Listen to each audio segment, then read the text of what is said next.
The white marble of the Jubilee Hall didn't just crack. It screamed under the thermal pressure.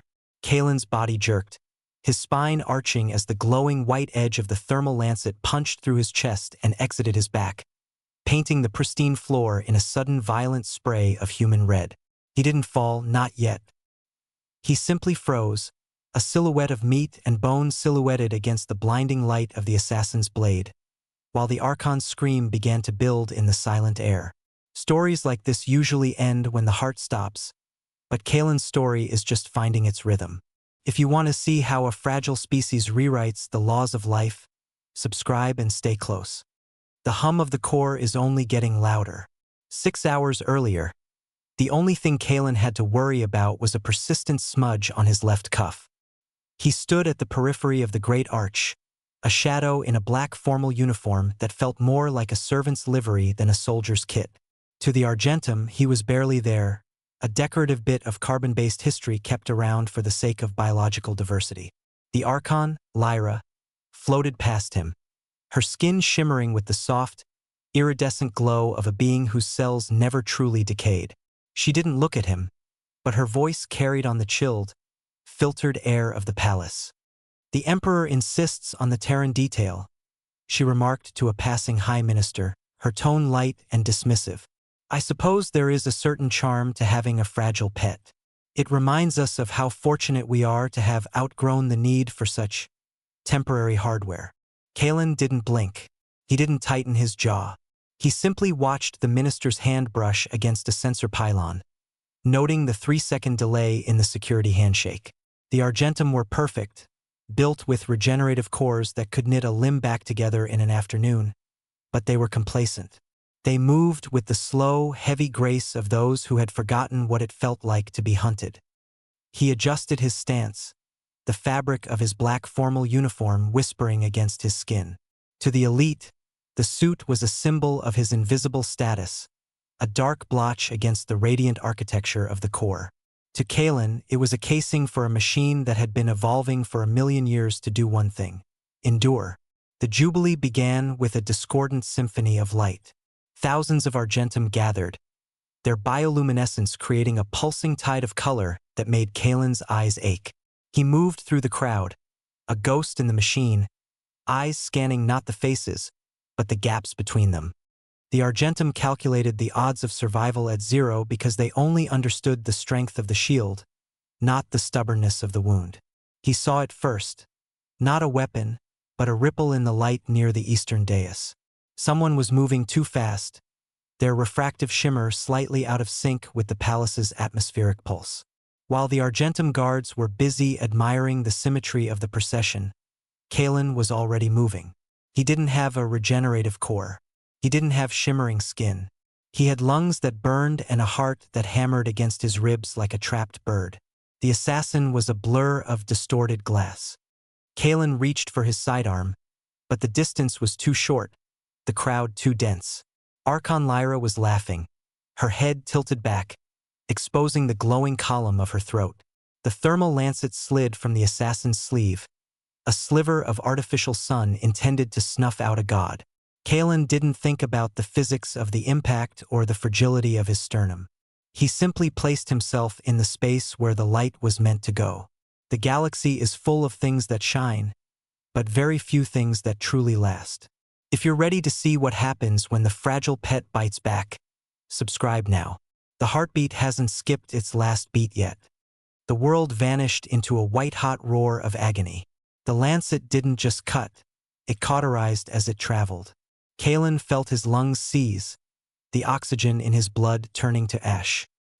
He saw the expression on Lyra's face shift from confusion to a primal, ego-shattering terror as his blood, dark, thick, and undeniably human, splattered across her iridescent gown. He hit the floor. The marble was cold, a mercy against the fire in his chest. Above him, the palace erupted into a chaos of shimmering guards and panicked screams.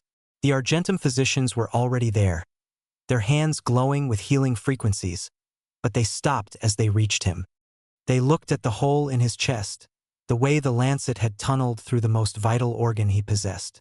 Total cardiac puncture. One of them whispered, the light in his hands fading to a dull gray. He is gone. There is nothing to knit back together. They left him there on the cold floor, a broken thing in a black suit, while they turned their attention to the trembling Archon. They didn't notice the way Kalen's fingers twitched against the marble. They didn't see the way his pupils, dilated to the point of blackness, began to track the movement of the light above him. A blade through the heart is a death sentence for most. For a Terran, it's just a reason to get a scar. The darkness wasn't a void. It was a challenge. Deep within the silence of Kalen's stalled biology, the ancient, serrated machinery of Earthborn evolution began to grind. It didn't need the Argentum's elegant light lattices or their whispered frequencies. It needed oxygen, it needed heat, and it needed the singular territorial fury of a cell that refused to stop dividing. In a palace of gods, the most terrifying thing was the small creature that refused to stay dead. The medical slab in the recovery ward was cold, a stark contrast to the shimmering warmth of the Archon's private chambers next door. Lyra sat there, her skin a dull, morning violet, watching the monitors connected to the fragile pet. They had moved out of sight. The screens showed flat, gray lines, a definitive silence that had lasted for over 20 minutes. "He is a biological impossibility," the lead scientist murmured, his translucent fingers hovering over Kalen's exposed chest. The lancet vaporized the left ventricle. There is no template left for the body to follow. For us, this would be a simple matter of reweaving. For him, it is over. Kalen's black formal uniform had been cut away, lying in a heap of scorched fabric on the floor. Without the suit, he looked smaller, paltry compared to the towering, luminous figures of his masters. But then, the air in the room changed. It didn't glow, it grew heavy. A wet, ragged sound broke the silence of the ward. It wasn't a heartbeat, not yet. It was a spasm. On the slab, Kalen's torso lurched. The scientist recoiled, his own internal light flickering in shock. Beneath the charred ruin of the wound, the human tissue wasn't just knitting. It was fighting. It was an aggressive, frantic reconstruction, a will-to-live cycle that ignored the elegance of Argentum medicine in favor of raw, scarring survival. The Emperor entered the ward just as the first true thud echoed from the monitor. It was a violent, desperate sound.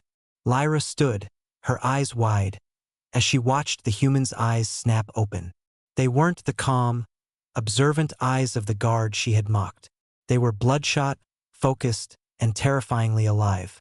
Kalen's hand, trembling but certain, reached out and grabbed the scientist's robe.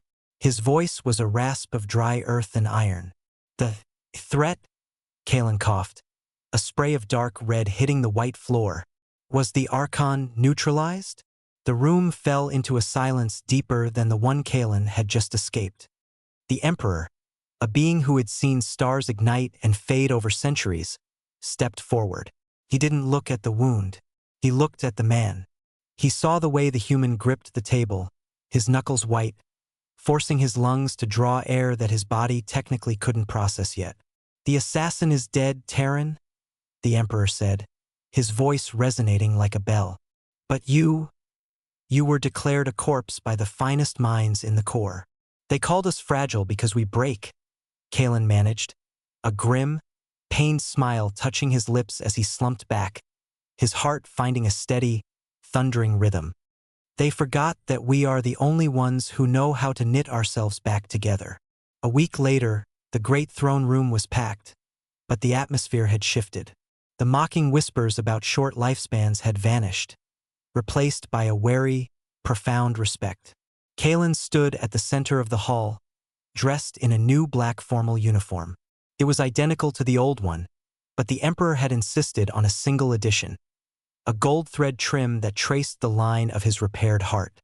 The Emperor did something that hadn't been seen in 10 generations. He stood. He didn't float. He planted his feet on the ground and bowed his head to the human.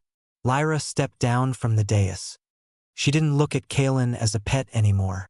She took his hand, her shimmering skin meeting his rough, scarred palm, and turned to the assembly. Her voice was no longer light. It was tempered. "We built shields of light because we feared the dark," she declared. But the Terrans lived in it. They died in it. And then they walked back out. From this day, humanity is not our ward. They are our steel. Kalen looked down at his sleeve. The black formal uniform was no longer a shadow to hide in. It was the iron spirit of a species that didn't know how to quit. The galaxy began to learn a new maxim that day. Never bet against a Solterra survivor, because even when they're down, they're just catching their breath. The black fabric felt heavy on his shoulders, a weight he now carried with the authority of a man who had looked at the end and told it to wait. How many scars do you carry that the world thought would break you? Subscribe to join the next Chronicle of the Resilient, and tell me, what was the moment you refused to stay down? Tomorrow, we look at what happens when the steel finally meets the fire.